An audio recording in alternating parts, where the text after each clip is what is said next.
What's up, gamers? How you all doing? My name is Regen, and I'm here doing my first After Effects tutorial.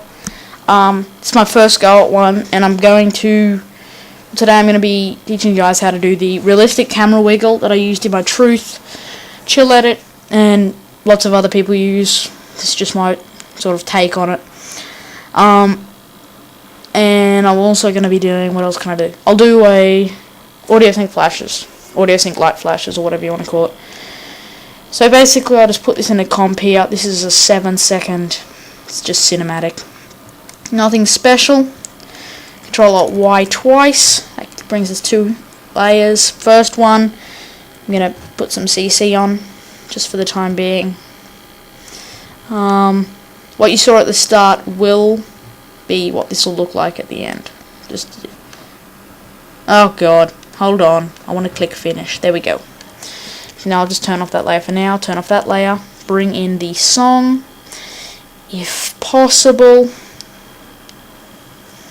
And then you're going to also want to double tap L, clicking on the song. This will bring up the waveform patterns. I'll go to here. You want to type in bass, and it'll come up with bass and treble. That should be the only one that comes up, unless you have some presets or something. Make sure this is on the song or the audio layer. Make sure no other layers in this composition have audio playing. So 25 for the bass boost, and -100 for the treble deboost. Control D to duplicate that effect, which will make it sound really muffled, and not what you want it to sound at all, but that's just for the time being. So when there's no other layers producing audio, and it's only the song with the bass effect, convert audio to keyframes. It'll give you audio amplitude. So then on that, click U, click left channel, click right channel, and delete both those. We won't be working with those. And when you click on the slider for both channels, it'll come up with a load of gold keyframes. Grab this graph editor. You can untick that and bring the size back after we're finished here. So you've got to find where most of the audio keyframes are, and you want to find one at the bottom, and not the very top, but sort of like where a lot of them are at the top. So usually about here. What's that? 39. That's 40, and we'll do from this one, or yeah, we'll do from there. So we'll see how that looks. So then click on the slider, hold down Alt, and click on the stopwatch. It'll make all the keyframes gold. Backspace that. Linear, parentheses, value, comma. First thing was the lowest value that you want to do is 28. Just for this is different for every song, obviously, but you want to find one that has a nice beat, which you can bass boost.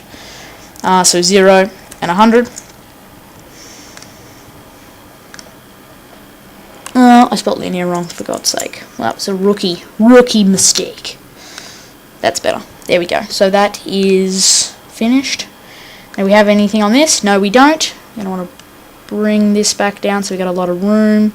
Turn off graph editor, and we're going to want to bring out some levels, color correction levels. Put that on the layer with the second. Bring this to 180, and you'll see it flashing really bright. That obviously looks stupid right now, so you want to go push audio amplitude. If you've minimized it, click U. You don't need the expression anymore, you just need the one with the keyframes. Alt click on the opacity of the layer with the levels on it. You'll see this spirally thing. Grab that and highlight the slider and click there until it says this in your thing. So now that is audio synced flash tutorial finished. What I am going to do just for the purposes of this, so it's not too bright, is I'm going to make that 50. That means no matter how high it gets, it's only going to go to 50 opacity, so it's not too bright and just annoying. So after you've done everything and you're happy, highlight everything, right click, pre-compose, move, and I just call this stuff, just for this. This is where everything's going, into stuff. You can X that, you can come back into it whenever you want, just double click on it, like so. For the second effect, after we've done this, we're going to want to, I need a bit more room for expressions and whatnot.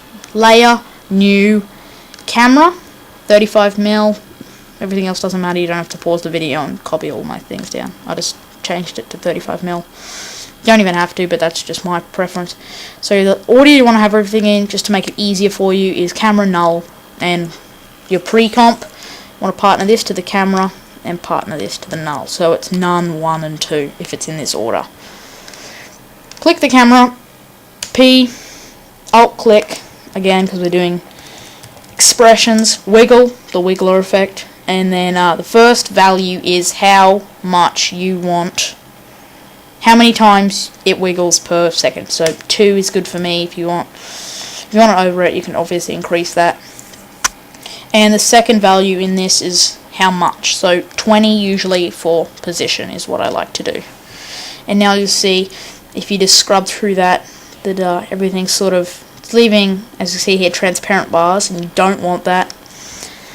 So click S on this and bring it up to probably just 110 will do, and it'll increase the size, but it'll just make everything look a hell of a lot better. And then something else that you can do is click on this, go on the pre-comp, do R. You can also add a wiggle to this. So wiggle parentheses, and I usually use 1 because rotation's a little bit different from position. As you see now, it's just sort of like a random, sort of just trippy effect that just looks good in most, if not all, edits.